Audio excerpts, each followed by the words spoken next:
अभी बहुत अच्छा पढ़ा ही होगा, मेरा यकीन नहीं है। बहुत खूबसूरत निजामत हो रही है।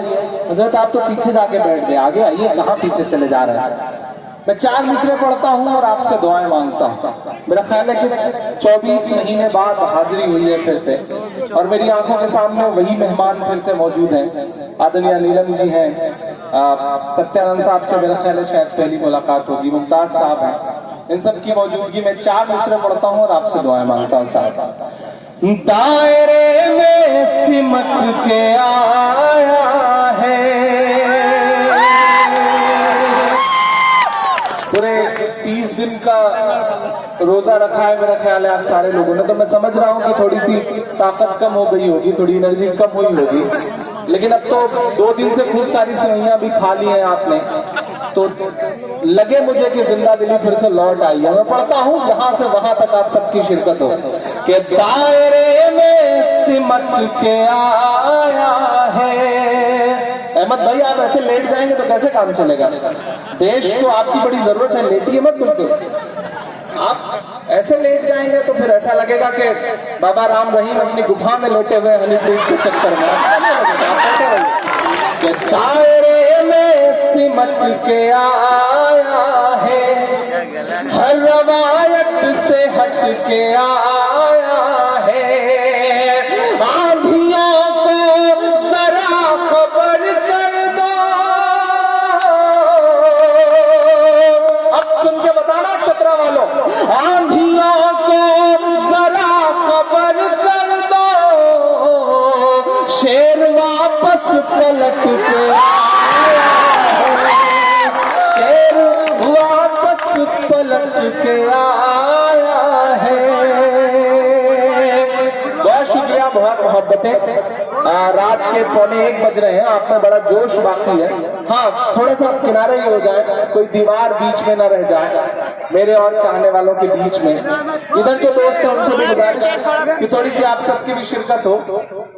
आपको ईद की मुबारकबाद तो दे रहा हूं, लेकिन इस मुबारकबाद के साथ एक दर्द भी आपसे बांटना चाहता हूं। मैं सलाम करूंगा चतरा की सरजमीन पर खड़ा होकर के।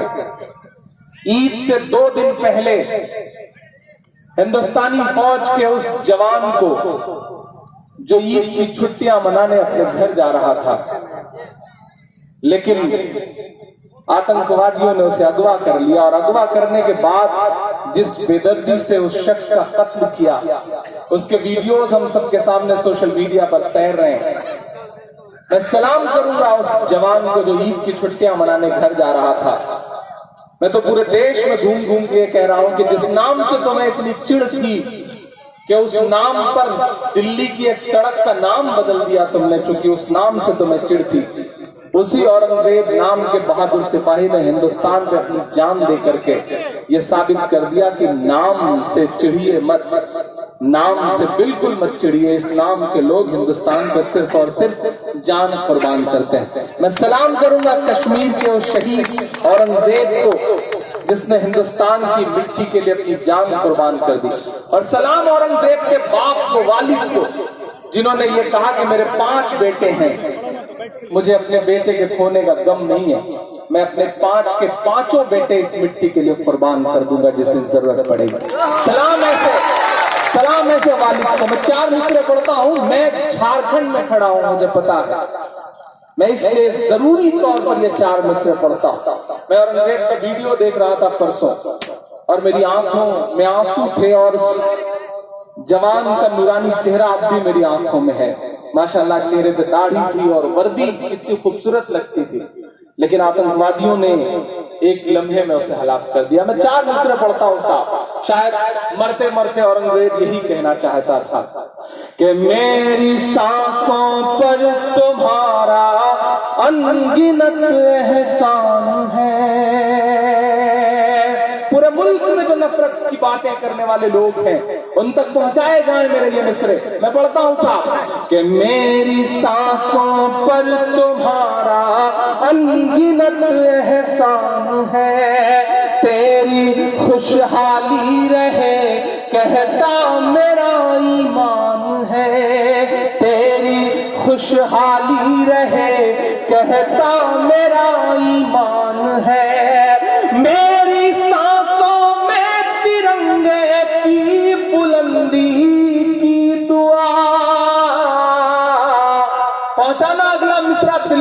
तक। मेरी सांसों में तिरंगे की बुलंदी की दुआ, मेरे हिंदुस्तान तुझ पर जान भी कुर्बान है, मेरे हिंदुस्तान तुझ पर जान भी कुर्बान, तुझ पर जान भी कुर्बान है। मैं झारखंड में खड़ा हूं, इसके 4 मिसरे बहुत जरूरी है जो मैं पढ़ रहा हूं कि इस सियासत के लिए ईमान को मत मारिए। गुड्डा में पिछले 3-4 दिन पहले जो हुआ है वो सब हमारी आपकी आंखों में है। जो कुछ हो रहा है आपके अलग अलग शहरों में वो सब कुछ हमारी आंखों में है। मैं मिसरे पढ़ता हूं साथ और कहना चाहता हूं, और कहना इस बुनियाद पे चाहता हूं कि क्या पता इन बेज़मीर सियासी लोगों का जमीन थोड़ा सा जाग सके। मैं पढ़ता हूं कि इस सियासत के लिए ईमान को मत मारिए, राम को मत मारिए, रहमान को मत मारिए। कल मुझे एक गाय रो रो करके ये कहती मिली, कल मुझे एक गाय रो रो करके ये कहती मिली, नाम पर मेरे किसी इंसान को मत मारिए, नाम पर मेरे किसी इंसान को मत मारिए, नाम पर मेरे किसी इंसान को मत मारिए। बहुत शुक्रिया, बहुत मोहब्बतें। आप जिस तरह से सुन रहे हैं ऐसे ही सुनते रहे तो मेरे बाल बच्चे पल जाएंगे जो भी पैदा नहीं हुए हैं। ये बात 2 साल पहले कह के गया था मैं, और अगली 2 साल बाद जब आऊंगा तो शायद फिर यही बात कहूंगा। इधर जो दोस्त है उनसे भी गुजारिश करूंगा कि थोड़ा सा आप सबकी शिरकत हो, क्योंकि आप अगली लाइन में बैठे हुए लोग हैं। इरादा बिल्कुल सलमान खान बनने का है बस, और क्या है, तो यही इरादा है, इससे ज्यादा तो कोई इरादा नहीं है। बहुत अच्छा सुन रहे हैं आप। मैं एक नज़्म आपको सुनाना चाह रहा हूँ, लेकिन उससे पहले 4 मिसरे पढ़ता हूँ साहब कि रोज नई खबरें आती हैं शहरों से और गांव से, रोज नई खबरें आती हैं शहरों से और गांव से, टीवी और अखबार भरे हैं उनकी ही लीलाओं से, बाद में 3 तलाक पे तुम कानून बनाना मोदी जी। अगला मिसरा सच्चा लगे तो सुन के बताना, बाद में 3 तलाक पे तुम कानून बनाना मोदी जी, पहले बेटी बहन बचाओ इन फर्जी बाबाओं से, पहले बेटी बहन बचाओ इन फर्जी बाबाओं से, पहले बेटी बहन बचाओ इन फर्जी बाबाओं से। बहुत शुक्रिया, बहुत मोहब्बतें। एक नज्म आपको सुनाना चाह रहा हूं, आप बिल्कुल आपके लिए कही गई नज्म है, आपके इलाके के लिए कही गई नज्म है। उसका एक बंद सुनाने का मेरा बड़ा मन है, फिर आपको कुछ और ताजा ताजा नज़्में सुनाने की कोशिश करूंगा। आदरणीय नीलम जी बैठी हैं, सत्यानंद साहब बैठे हैं, बड़े मोतबर लोग इस महफिल का हिस्सा। इधर जो हजरत आप आकर गया तो स्टेज पे ही बैठ जाए, अच्छा रहेगा। यहाँ रहेंगे तो कम से कम बोलेंगे नहीं।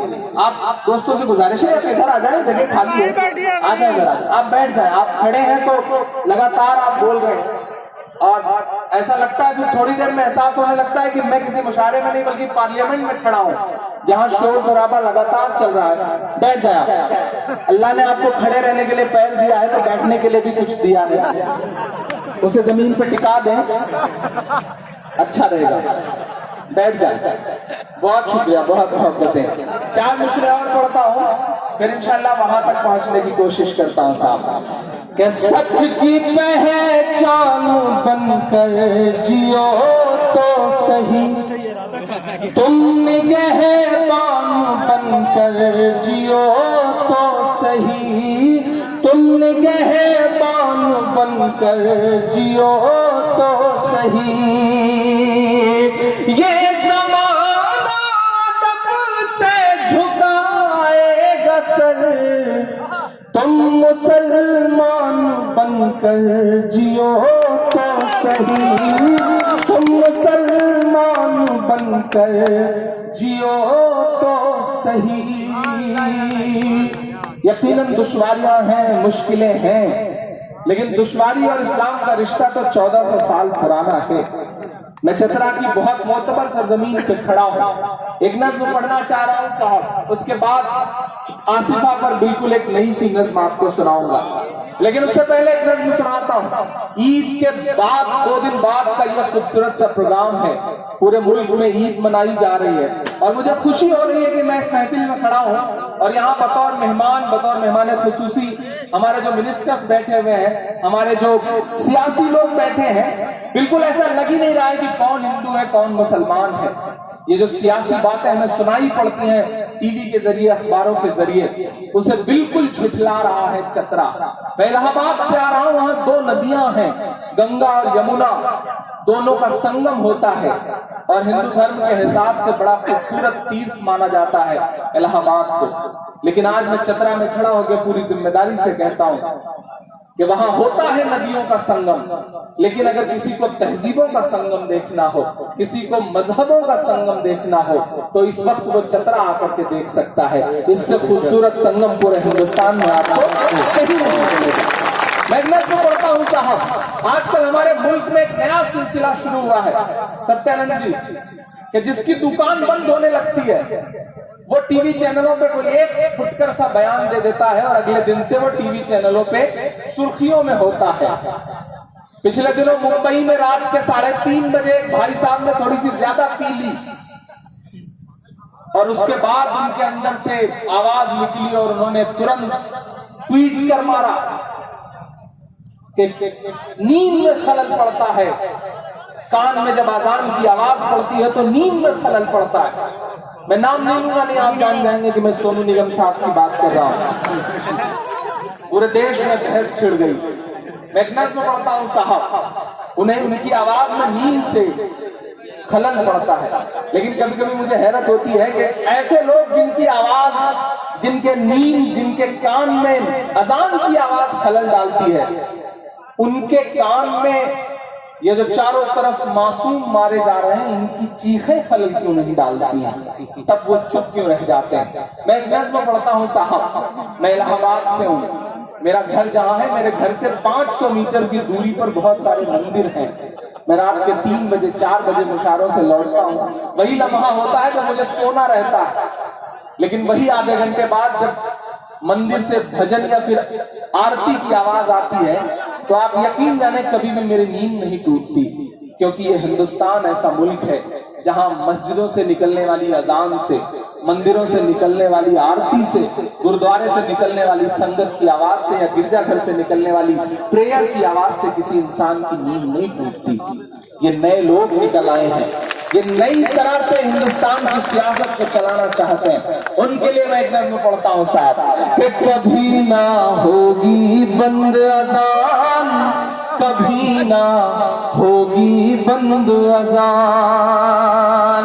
आप थके हुए नजर ना आए, मुसलसल 10 घंटे का सफर करके आ रहा हूँ। सफर था या आखिरी सफर था पता ही नहीं चल पा रहा था, इतना लंबा सफर, सड़कें खुदी हुई, विकास जो है वो सही में दिखा, कहीं तो मुझे सड़कों पर दिखा, बिल्कुल पागल सा, कहाँ खुदा है कुछ समझ में नहीं आ रहा था।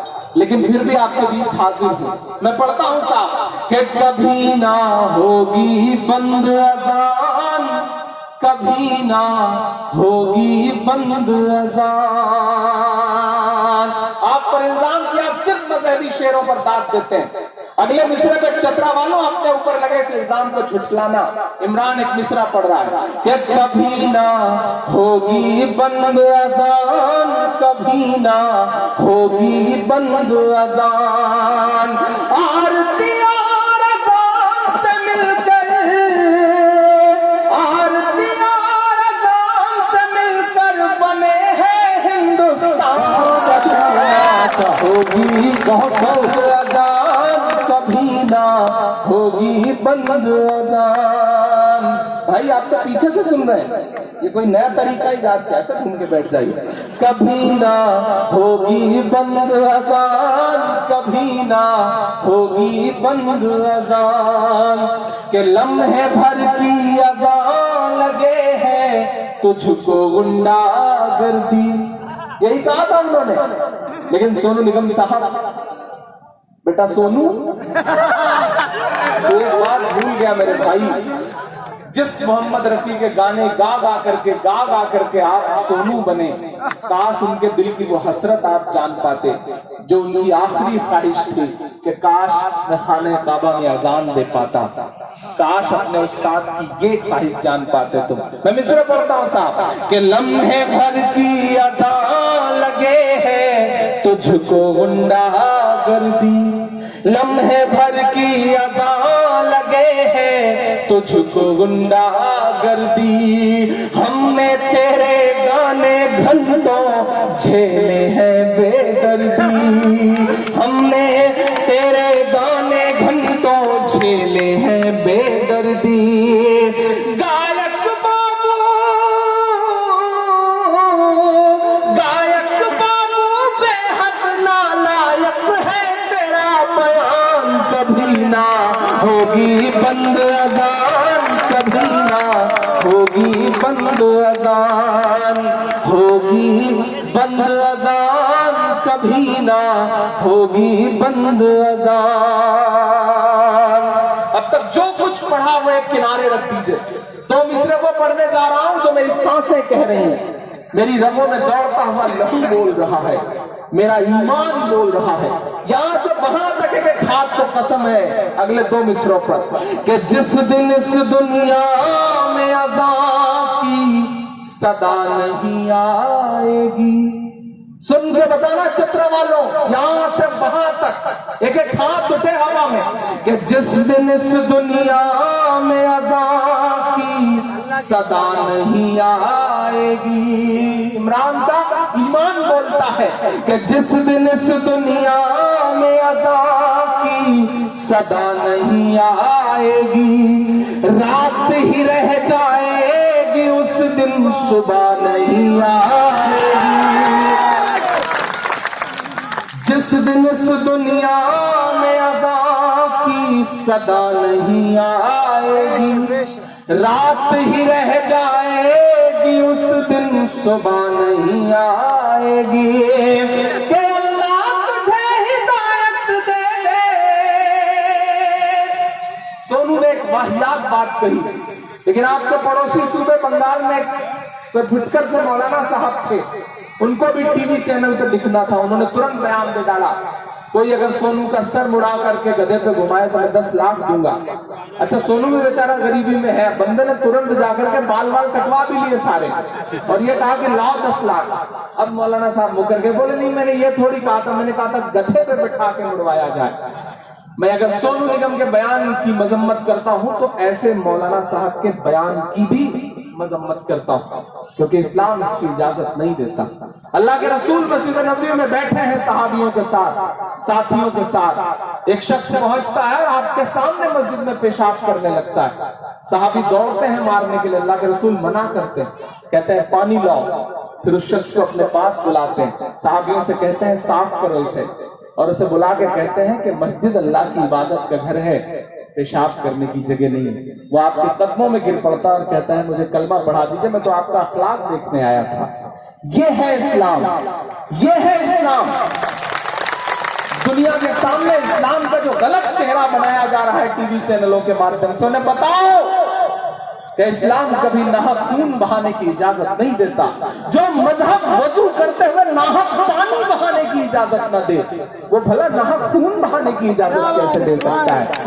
ये जो गलत चेहरा बना रहे हैं, इन्हें बताओ कि नहीं, इस्लाम इसका नाम नहीं है। मैं तो दुआ करता हूँ सोनू के लिए कि अल्लाह तुझे हिदायत दे दे, अल्लाह तुझे हिदायत दे दे, ले आए ईमान, कभी ना होगी बंद अजान, कभी ना होगी बंद अजान, होगी बंद अजान, कभी ना होगी बंद अजान। बहुत शुक्रिया। दूर दराज मेरी माएं बहनें बैठी इस मुशायरे को सुन रही हैं। आदरणीय नीलम जी आधी आबादी की नुमाइंदगी करती यहाँ बैठी हैं। मैं एक नज़्म पढ़ता हूँ, क्या बारिश की बूंदें पड़ रही हैं क्या? कोई नहीं। पानी से इतना डर के भागेंगे तो आग से कैसे खेलेंगे? आप तो वो लोग हैं जो आग से खेलने वाले लोग हैं। आप इतना डर के भागेंगे तो कैसा काम चलेगा?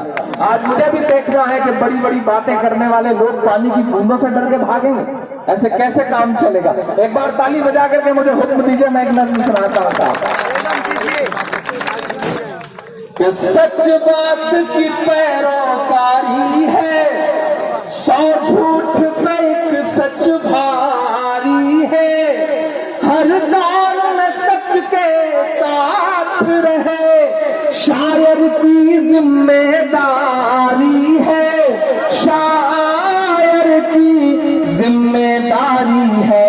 मैं आग से लड़ने निकला हूँ, अंगारों से क्या डरना, क्या डरना। मैं शायर हूँ, एक शायर को सरकारों से क्या डरना, क्या डरना। मेहमानों को या तो स्टेज पे बुला लें या तो पीछे बिठा दें। सबसे ज्यादा उन्हीं का इम्तिहान क्यों लिया जाए?